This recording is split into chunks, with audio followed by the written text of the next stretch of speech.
Hello students, welcome to the mathematics class.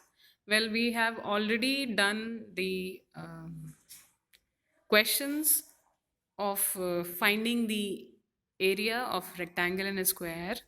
Now we are moving forward towards the exercise questions. But first of all, we'll do some other questions from the exercise and then you will be doing them yourself. Okay? So coming to the first question, convert 5 square centimeter into square millimeter. ये वाला section आपको जहाँ पे आपके book में area दिया हुआ है उसी के जस्ट पहले कन्वर्जन ऑफ एरिया मेजर्स भी दिया है, ठीक है। बट हमने वहाँ पे उसे कंटिन्यू आगे किया, तो यहाँ पे भी हम एक बार और करते हैं, ठीक है। ऑल्दो आपको मेजरमेंट के कन्वर्शंस आपने किए हैं, बट यहाँ पे थोड़ा सा प्रॉब्लम हो सकता है कि हम स्क्वायर सेंटीमीटर को कैसे करेंगे। तो बच्चों ये चीज़ ध्यान रखिएगा कि स्क्वायर जहाँ पे भी लग जाता है वो कन्वर्जन आपके नॉर्मल कन्वर्जन से थोड़ा सा अलग होता है, ठीक है। तो जो मेजरमेंट में आपने मेजर्स पढ़े हैं सेंटीमीटर, लीटर, मीन्स यहाँ पे आपको लेंथ के मेजर्स ज़रूर से याद रखने हैं। लेंथ के जितने भी यूनिट्स हैं, मिलीमीटर, सेंटीमीटर, मीटर, किलोमीटर, वो आपको याद रखने हैं और हर एक के बीच में जो रिलेशन होता है वो भी आपको याद रखना है, ठीक है। तो आराम से धीरे से स्टार्ट करते हैं। आपका देखिए सबसे पहला क्वेश्चन है, convert 5 square centimetre into square millimetre में कन्वर्ट करना है, ठीक है।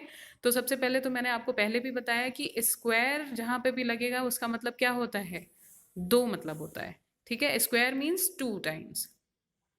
तो सबसे पहले हमें किसके बीच में रिलेशन निकालना है, square centimetre and square millimetre में पहले रिलेशनशिप निकालते हैं, ठीक है, कि दोनों कैसे रिलेट करेंगे। तो सबसे पहले आप लिख लीजिए कि 1 square centimetre is equal to कितना होगा, क्योंकि स्क्वायर का मीन्स क्या होता है, 2 टाइम्स, तो हम 1 सेंटीमीटर को 2 टाइम्स लिख देंगे प्रोडक्ट के जैसे, मीन्स मल्टीप्लीकेशन साइन के साथ, ठीक है। तो यहाँ पे आप देख पा रहे हैं मैंने क्या लिखा है, 1 स्क्वायर सेंटीमीटर को 2 टाइम्स लिखा, 1 सेंटीमीटर इंटू 1 सेंटीमीटर, ठीक है। अब आप देख रहे हो कि आपको कन्वर्जन बोला क्या है, स्क्वायर सेंटीमीटर से स्क्वायर मिलीमीटर में कन्वर्ट करना है। तो आप क्या करेंगे, सेंटीमीटर की वो वैल्यू लिखेंगे जो मिलीमीटर में होती है, ठीक है, क्योंकि सेंटीमीटर से स्क्वायर मिलीमीटर में जाना है। तो पहले तो हमने 1 स्क्वायर सेंटीमीटर को 1 सेंटीमीटर इंटू 1 सेंटीमीटर लिखा, क्योंकि स्क्वायर लगा था, मतलब 1 सेंटीमीटर को 2 टाइम्स लिखेंगे, ठीक। उसके बाद 1 सेंटीमीटर की मिलीमीटर में क्या वैल्यू होती है, हमें पता है कि 1 centimetre is equal to 10 millimetre, है ना।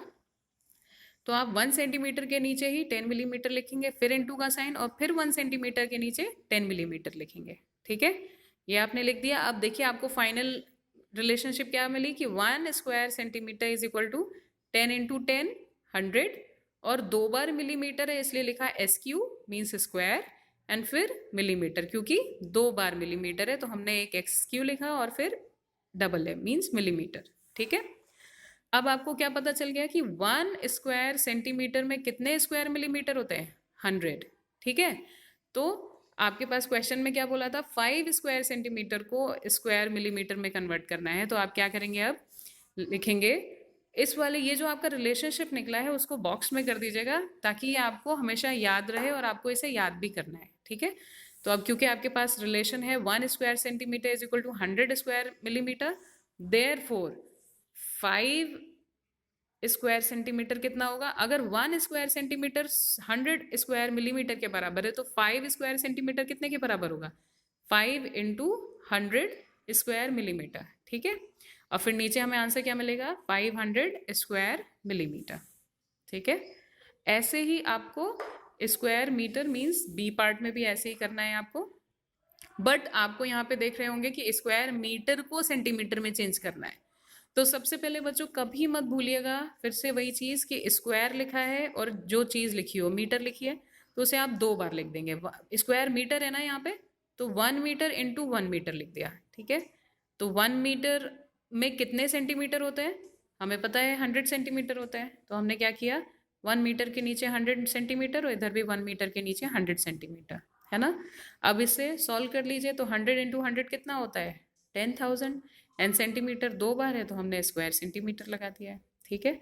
फाइनल हमें रिलेशन क्या मिला कि 1 square metre is equal to 10,000 square centimetre, ठीक।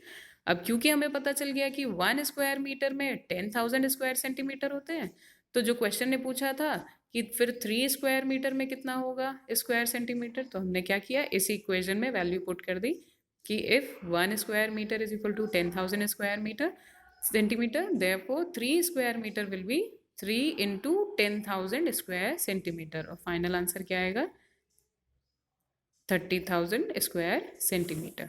ठीक है, तो ये चीज़ आपको आराम से धीरे से समझनी है। पूरा वीडियो नहीं समझ आया तो एक बार फिर से पूरा वीडियो देखेंगे और इसको यहीं पे पॉज करके फिर इसको लिखेंगे अपनी कॉपी में। ठीक है, तो please start writing now. If you have not understood please pause the video, rewind it, फिर से शुरू कीजिए और फिर से समझिए। ठीक है,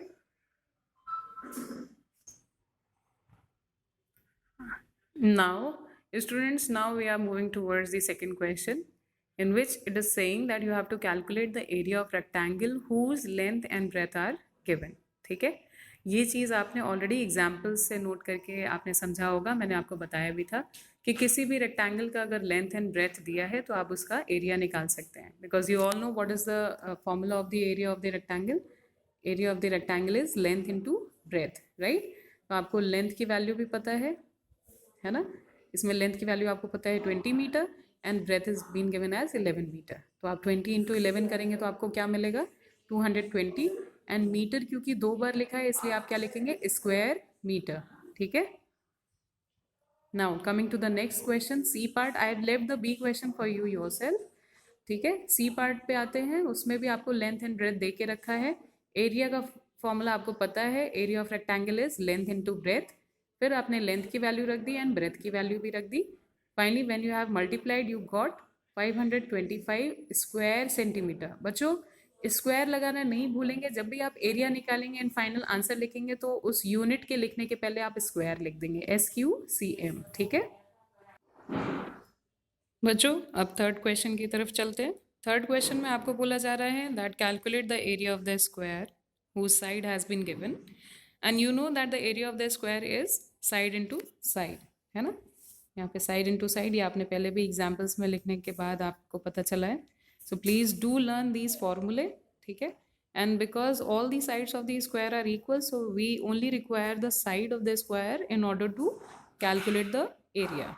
ठीक है, तो here we will be writing area is equal to side into side and we'll be keeping the values, putting the values here 6 millimeter into 6 millimeter। ठीक है, फिर नेक्स्ट लाइन में आपने सॉल्व किया 6 into 6 36 एंड मिलीमीटर क्योंकि 2 बार है इसलिए हम स्क्वायर लिखेंगे एंड फिर मिलीमीटर। ठीक है, सिमिलरली आप बी पार्ट में भी यही करेंगे। 10 metre, the side has been given as 10 metre, so area is equal to side into side and then the values of the sides has been put 10 meter into 10 meter and 10 into 10 will give you 100 and meter क्योंकि 2 बार है इसलिए square and then metre. ठीक है, तो आपका answer हो जाएगा 100 square metre. ठीक है, आई होप आपको ये चीज़ें समझ में आई होंगी। नहीं समझ में आती है तो बच्चों वीडियो को पॉज करके रिवाइंड कीजिए और फिर से उसे देखिए और समझिए। ठीक है, you have to copy all this work in your fair copy, so please also do complete this copying in your fair copy। ठीक है, till our next class, keep learning।